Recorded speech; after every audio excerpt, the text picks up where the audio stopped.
Eh bien, bonjour à toutes et tous et bienvenue dans ce nouvel épisode des Magiciens de la Vente. Aujourd'hui, je vous emmène dans l'univers fascinant de Dan Ariely, professeur de psychologie et d'économie comportementale, auteur du best-seller Predictably Irrational, je ne suis pas terrible en anglais, traduit en français par C'est vraiment moi qui décide. Ce livre est une pépite pour comprendre pourquoi nos clients et nous-mêmes d'ailleurs, ne prenons pas toujours de décisions rationnelles. Et surtout, comment ces irrationalités, loin d'être des exceptions, sont en réalité prévisibles. Et si c'était là que résidait la magie de la vente? Non pas convaincre un client par la logique, mais comprendre ses ressorts irrationnels pour l'accompagner vers une décision plus fluide et un closing plus naturel. Premièrement, l'illusion du prix de référence. Dan Ariely commence avec un principe clé.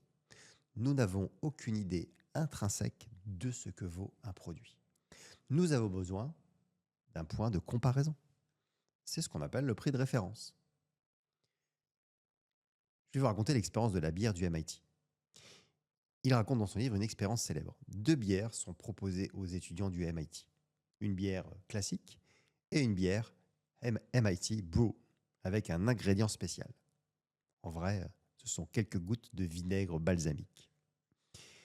Quand les étudiants goûtent sans savoir, certains préfèrent même la bière au vinaigre. Mais quand on leur dit avant ce qu'elle contient, personne n'en veut. Conclusion, notre perception n'est pas basée uniquement sur la réalité, mais sur le contexte et les références. Comment appliquer ça commercialement? Si tu proposes ton offre seule, le client va la juger trop chère ou banale. Si tu crées un effet de contraste avec une offre plus chère, soudain, la tienne paraît raisonnable. Tu proposes une solution logicielle à 12 000 euros par an. Si tu arrives avec uniquement ce chiffre, ton client peut bloquer. Mais si tu présentes d'abord ton offre premium à 18 000 euros, puis l'offre standard à 12 000 euros, la perception change. Et là, même quand tu viens d'écouter ce que je viens de dire, ça a changé ta perception. Donc les 12 000 euros deviennent l'option raisonnable. On appelle ça l'effet de l'heure ou l'effet de contraste, le point d'ancrage. Ce qu'un vendeur doit retenir, ton rôle, c'est de poser le décor. Ne laisse jamais ton client décider dans le vide. Sois celui qui amène le cadre, l'ancrage, le point de comparaison.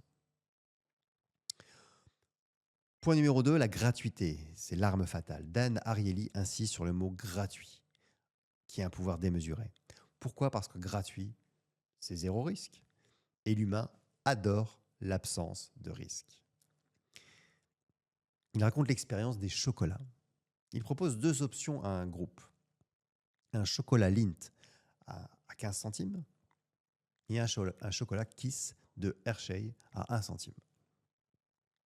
La plupart choisissent le Lindt, car le rapport qualité-prix est meilleur. Mais quand il baisse le Hershey à 0, donc gratuit, presque tout le monde choisit le gratuit, même si c'est un chocolat de moins bonne qualité. La gratuité déclenche une émotion irrationnelle. Bah oui, je ne peux pas perdre. Concrètement, l'application commerciale, c'est d'offrir un audit gratuit, un échantillon, un diagnostic, de proposer une petite valeur gratuite pour enclencher l'engagement. Un exemple classique chez Sephora en B2C, on repart toujours avec un ou plusieurs échantillons gratuits. Résultat, ça augmente les retours clients, car on teste à la maison et on revient acheter. En B2B, un commercial qui propose un bilan gratuit de consommation génère bien plus de rendez-vous qu'un simple devis. Le piège à éviter tout de même, c'est de ne pas dévaloriser ton offre en donnant tout gratuit. La gratuité doit être un accélérateur d'engagement, pas un modèle économique. Sinon, ton entreprise ne durera pas très longtemps. Le troisième point, c'est l'ancrage. La première impression compte. Un autre principe fondamental, la première information reçue détermine toutes les suivantes. C'est l'effet d'ancrage. Pour ça, il y a l'expérience des enchères. Ariely demande à ses étudiants de noter les 2 derniers chiffres de leur numéro de sécurité sociale. Puis de dire combien ils paieraient pour une bouteille de vin. Résultat, ceux avec un numéro élevé donnent des montants bien plus hauts, simplement parce que ce chiffre les a influencés. L'ancrage fonctionne, hein, même quand il est totalement arbitraire. Concrètement, dans la vente, essaie de toujours donner un prix de départ plus élevé. Tu sais, tu peux dire, bon, rassurez-vous, hein, on n'est pas à 10 000 euros, hein, on est à 8 000. Ne serait-ce que tu aies dit 10 000 euros, le 8 000 paraît peu cher. Alors que si tu avais dit 8 000 tout de suite, le résultat ne sera peut-être pas le même. Donc mets en avant le prix officiel avant la remise aussi. Positionne ton produit premium en premier. Par exemple, ce projet représente en moyenne 50 000 euros sur le marché, mais grâce à notre modèle, on est à 32 000 euros. Soudain, 32 000 euros, ça apparaît une opportunité. Petite astuce de closing, hein, si tu annonces directement ton prix bas, tu n'as aucune marge de manœuvre. Si tu poses d'abord un prix de référence, tu facilites la perception de la valeur.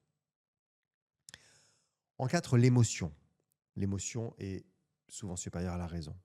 L'humain n'achète pas rationnellement, il achète pour ressentir quelque chose.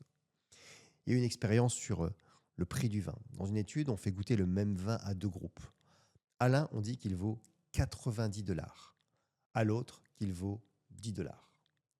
Résultat, le groupe 90 $ active des zones du cerveau, c'était mesuré, associées au plaisir plus intensément. Le prix change l'expérience elle-même. Ce que tu peux faire, c'est de mettre en avant ce que ton produit fait ressentir. Identifie la motivation 100K, hein, le fameux 100K, la motivation d'achat. Hein. Sécurité, orgueil, nouveauté, confort, argent, sympathie. Un client qui achète une montre haut de gamme ne veut pas l'heure. Une montre, on peut en avoir pour 5 euros. Il veut le prestige, le statut, l'appartenance à une élite. Et donc, pour un commercial, tu dois être un déclencheur d'émotions. On pose des questions. Par exemple, qu'est-ce qui serait le plus important pour vous si vous investissiez dans cette solution ? Qu'est-ce qui vous fera dire, après avoir acheté notre solution, que vous êtes satisfait ? Comment aimeriez-vous que vos clients vous perçoivent après cette décision ? On va rentrer dans l'émotionnel et le motivationnel.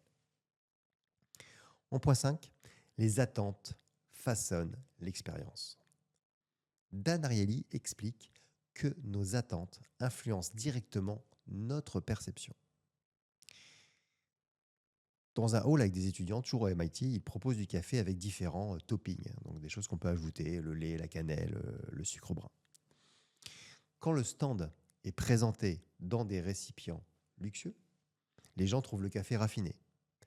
Avec des gobelets en plastique, le même café est jugé ordinaire. L'emballage, le contexte, la présentation créent la valeur. On est tous rentrés dans une boutique Nespresso et on a l'impression d'acheter des montres de valeur ou des bijoux. Donc, soigne ton image et des supports premium, une présentation claire, un storytelling fort. Prépare ton client à vivre une expérience positive avant même de commencer. Par exemple, si tu proposes une formation, si tu la présentes comme une méthode exclusive issue des neurosciences et testée chez 500 commerciaux, l'attente est haute et la satisfaction perçue suivra.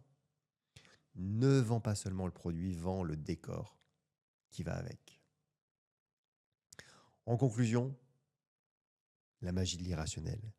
Alors que retenir de Dan Ariely pour tes ventes ? Crée des références de prix. Ne laisse pas ton offre isolée. Utilise la gratuité intelligemment pour déclencher l'engagement. Maîtrise l'ancrage, commence haut puis descend éventuellement. Joue sur l'émotion, les clients achètent des sensations, pas des caractéristiques. Soigne les attentes, l'expérience commence avant même la consommation.